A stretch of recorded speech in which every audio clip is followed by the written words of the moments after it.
அக்காளின் மகளுக்கு கேட்டதை நான் கொடுப்பேன். மனசில் பாலாடி கிடக்கிற ஆசையை நான் முடிப்பேன்.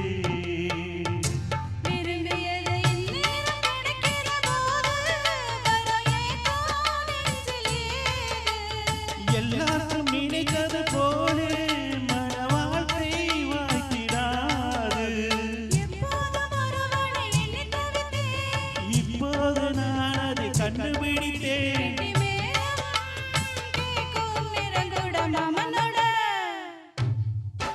இந்த